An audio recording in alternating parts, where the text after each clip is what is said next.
wabarakatuh. Perkenalkan, saya Fadia Sasabil Arsi dengan NIM 19032063 ingin menampilkan video praktek mengenai keterampilan dasar membuka dan menutup pembelajaran.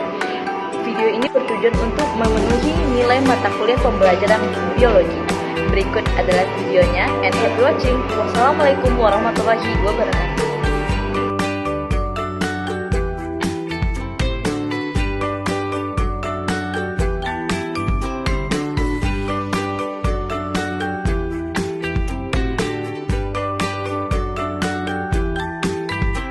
Assalamualaikum anda semuanya. Waalaikumsalam warahmatullahi wabarakatuh. Selamat pagi. Pagi Bu.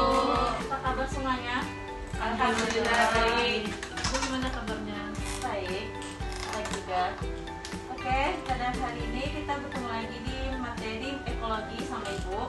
Sebelum itu, Ibu akan mengambil absen kalian terlebih dahulu.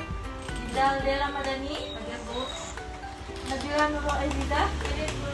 Misalnya Ima, Nikita Alden, Karmelila Auliani, Nelsi Yunisa. Siapa yang tidak hadir di sini? Ada yang belum tersebut namanya? Budi Santono Bu. Kemana dia? Tidak tahu Bu, kayaknya sakit. Iya. Oke. Semoga dia cepat sembuh ya. Oke, sebelum itu Bu akan masuk materi. Pada Nelsi tolong ya nanti diapain pakai materinya. Ya, soalnya Ibu ngerti cara ngapainya.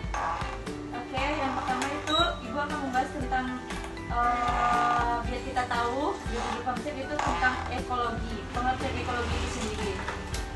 Ada yang tahu tentang apa itu ekologi? Sebelum Ibu menjelaskan.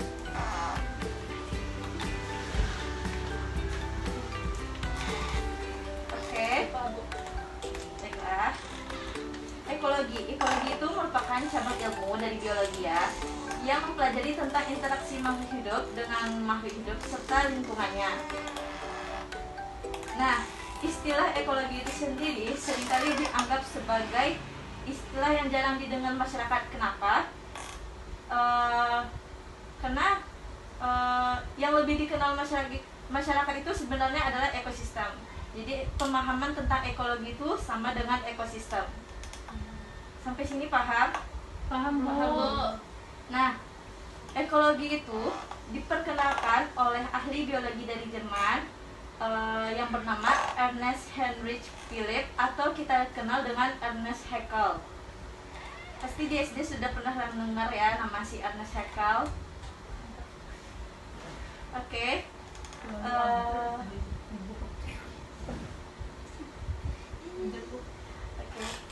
Oke, ya selanjutnya Ibu mau membahas subtopik tentang ruang lingkupnya. Ilmu ekologi itu sendiri secara umum mempelajari tentang interaksi organisme dengan lingkungan hidup di sekitarnya. Pada dasarnya, ruang lingkupnya itu sangat terbatas pada beberapa hal, yaitu individu seperti kita manusia, populasi, komunitas, ekosistem, dan biosfer. Ada yang tahu perbedaan dari ruang lingkup tersebut?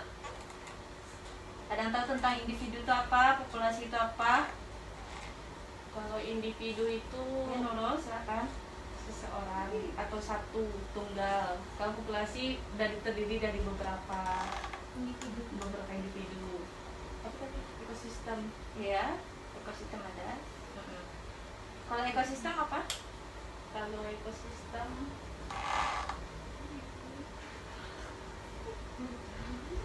Ada yang lain yang menambahkan jawaban Uul? Oke, Ibu kuatkan lagi ya pemahamannya tentang ruang lingkup itu. Yang pertama itu individu, benar yang dikatakan Uul, seperti kita, merupakan satuan organisme dari setiap jenis atau spesies tertentu pada suatu lingkungan. Tidak harus manusia, bisa juga seperti hewan dan lain. Selanjutnya itu pemahaman tentang populasi. Populasi itu suatu kelompok dari individu-individu, lebih dari satu orang. Terus contoh dari populasi tersebut ada populasi manusia, seperti ini adalah populasi manusia. Ada Kalau di lingkungan itu misalnya populasi tanaman, rumput, dan lain-lain. Selanjutnya itu mengenai komunitas. Kalau komunitas itu suatu kelompok makhluk hidup yang saling melakukan interaksi. Dengan kata lain itu seperti interaksi antara dua populasi, dua kelompok tadi, itulah komunitas. Selanjutnya itu ekosistem, suatu kondisi terjadinya hubungan timba balik. Ada hubungan timba balik, itu ekosistem. Seperti ekosistem hutan, ekosistem air laut, dan lain-lain. Sedangkan biosfer itu merupakan tingkat organisasi biologi yang paling besar. Itu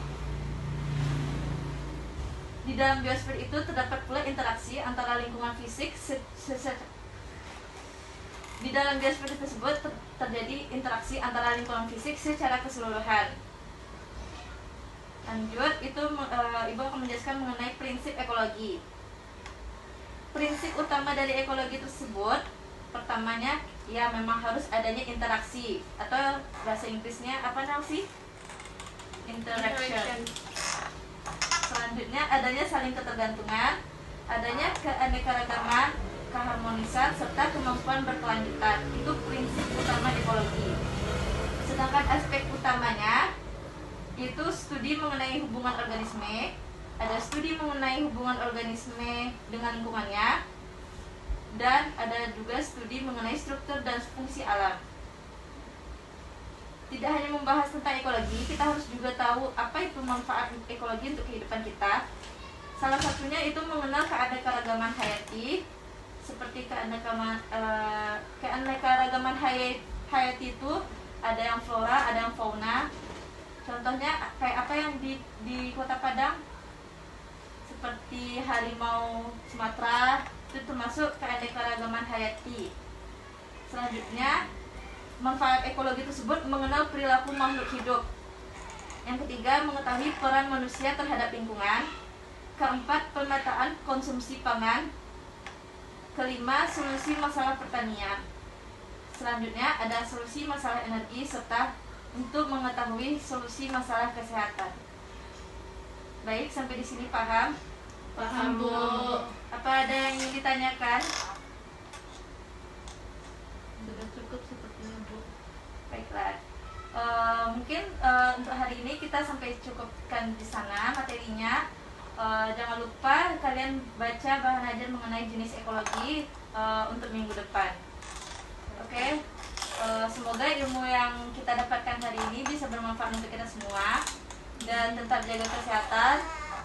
Jangan terlalu banyak keluar dan berinteraksi dengan orang lain jika tidak perlu. Oke, saya ingin pamit. Assalamualaikum warahmatullahi wabarakatuh. Waalaikumsalam warahmatullahi wabarakatuh. Terima kasih, Bu. Ya. Yati. Dah.